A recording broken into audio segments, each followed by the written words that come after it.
Praise the lord. దేవుడు మిమ్మల్ని దీవించుగాక. ఈ దినం వాగ్దానము, నీవు పర్వతములను నూర్చుదువు, వాటిని పొడి చేయుదువు.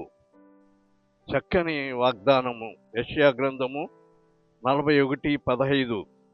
ఈ వాగ్దానము నీ విషయంలో నీకు ఎదురయ్యే ప్రతి సమస్య అది పర్వతములాగున్నదా, దానిని నీవు నూర్చేదో అంటే దాన్ని సదును చేసేదవు.